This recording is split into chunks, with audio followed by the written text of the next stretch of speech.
Hey everybody, Tim Anderson here, aka Renfail, and welcome to my review of the Book of Boba Fett. And I know it's a little behind the times, mostly because Cris and I did not want to watch the show weekly. We wanted to wait for all the episodes to come out before we binged watched.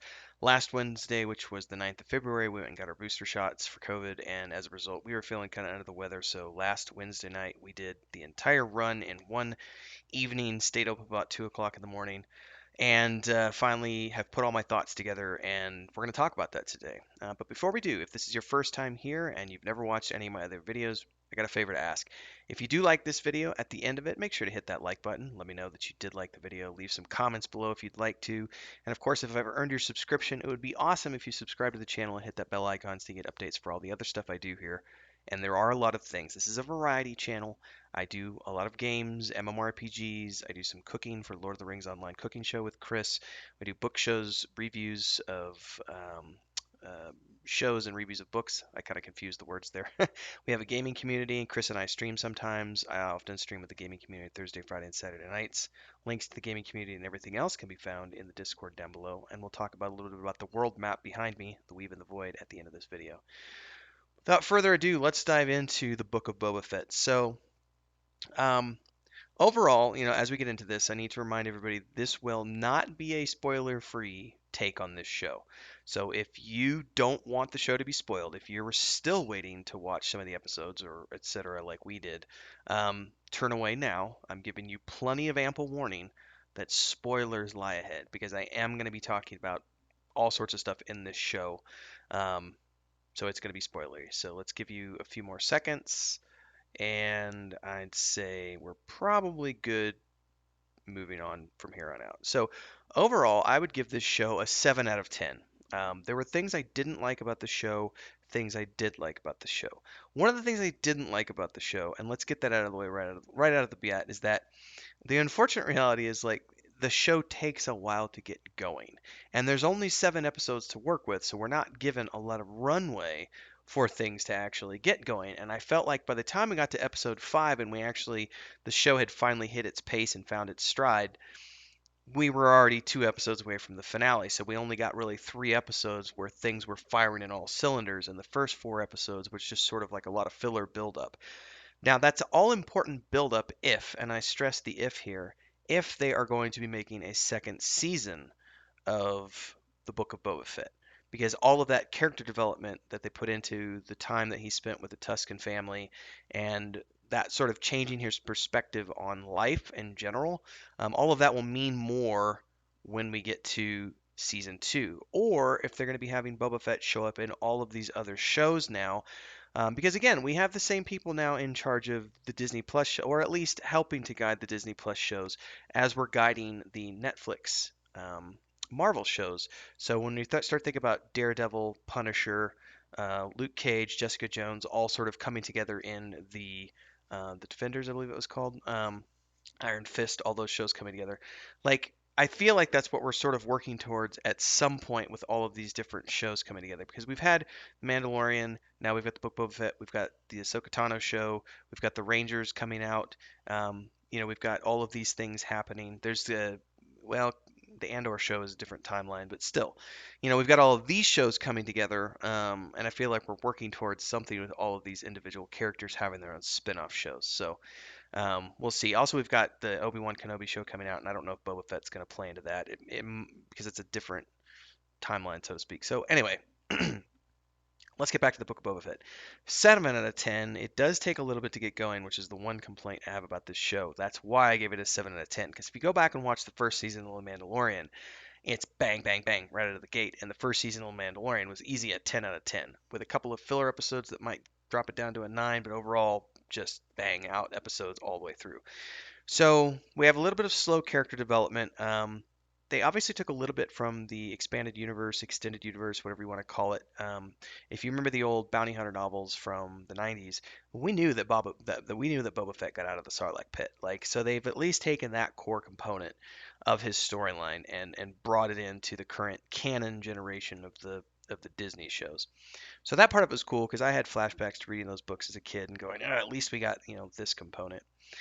Um, some stuff that was really good. We've got that we've got the Gamorreans, we've got Fennin. We've got some good characters in this show. However, what drives me nuts too about the whole it took a while to get going. Also, I feel like the best episodes were the last few when we actually not only had Boba Fett, but we also had the Mandalorian in the episodes. And they did this in such a way where I kind of feel like the last, especially episodes 5 and 6, were mostly promotional episodes to remind people, hey, there's a third season of The Mandalorian coming, and don't forget the Ahsoka Tano show.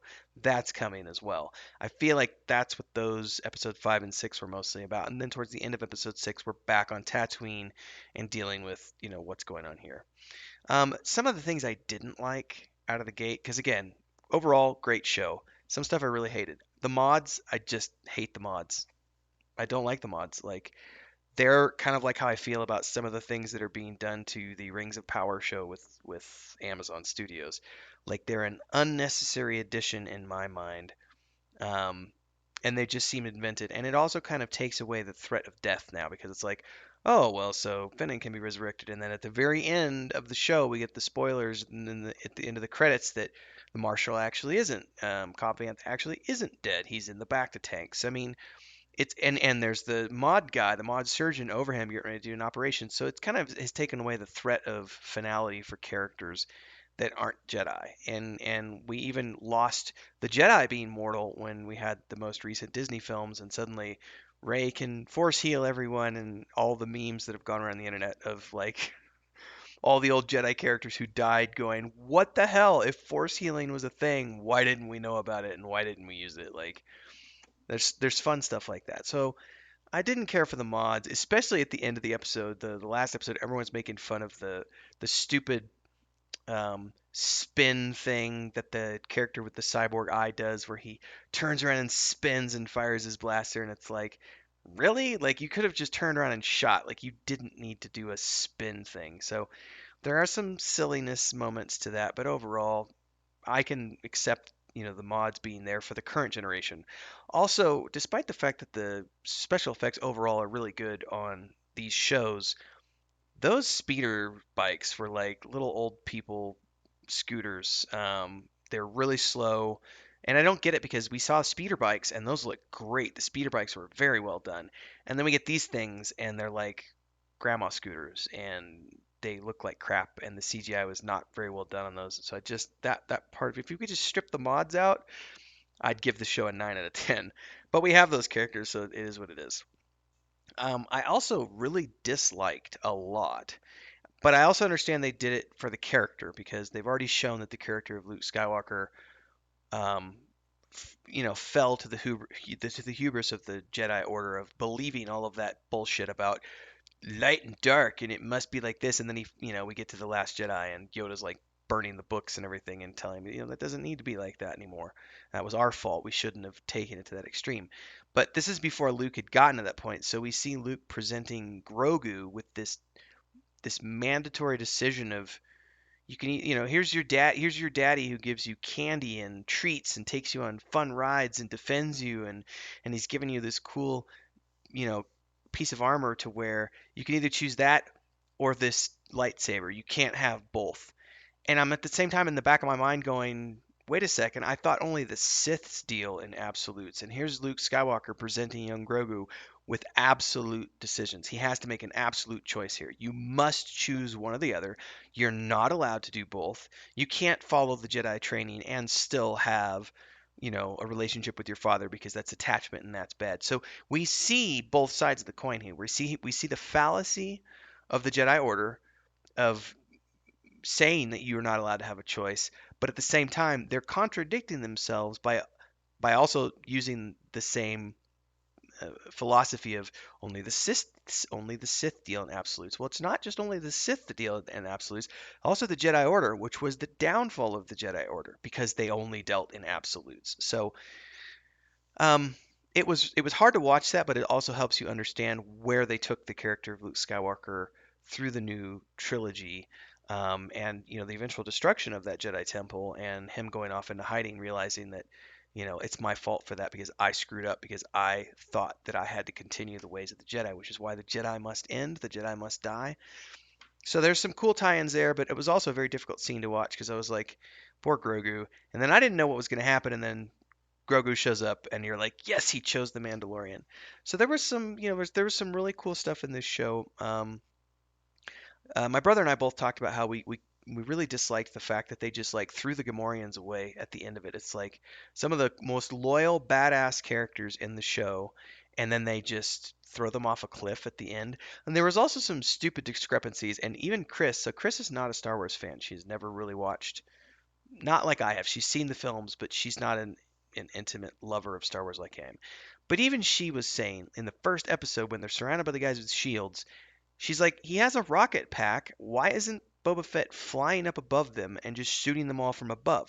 And yet, in like the next few episodes, we see him and Jin flying around with their jetpacks, shooting guys from above as they fly around the streets. And it's like, why couldn't you have done that in the beginning? Like this whole, oh, it's a horrible threat. We're going to get killed by these guys with shields made no sense. Cobb Vanth being back in was really cool. One of my favorite moments of this was seeing Cad Bane coming in from, and the title of that episode was like the man who comes in from the desert or something like that.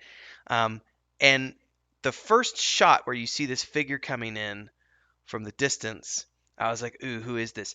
Then it goes back to Cobb Vanth, and then it goes back, and the character's a little closer, and all you see is you see the heads down like this, and you see the hat, but it's still at a far distance. And I was like, oh, that's gotta be Cad Bane. That's Cad Bane. And then the next shot, he's really close, and he still hasn't shown his face, but you see the full armor and everything else. I was like, oh my god, this is so cool. And Chris has no frame of reference for that because she's never watched the Clone Wars and she's not an intimate lover. But even she was like, after he shoots Cobb Vanth and the rampage through town and almost defeating Boba Fett, like even she was like, "That's a pretty badass character," and I was like, "Oh, you don't even know the half of it. Like if you had ever watched Clone Wars, and yeah, his character is really cool. I mean, he is just absolutely a nasty dude. Um, I mean, he's defeated Jedi. I mean, he is one bad mofo. But it was cool to see him showing up in this show. Lots of crazy fan theories on TikTok, YouTube, and beyond. My brother and I have been watching some crazy stuff about what people think about different things, like Baby Yoda's memories, the visor that you see, he's like looking through a lens. Was he inside of R2D2? Is that how he escaped the Youngling massacre? Is Cad Bane really dead? Because we saw the thing on his chest light up after he was stabbed and start flashing red. Like maybe because he was left for dead before and managed to survive. So I mean, there's some really cool fan theories about lots of different stuff going on. Obviously, we saw Luke building the Jedi Temple that eventually gets destroyed. Um, there's tons of cool stuff in this show.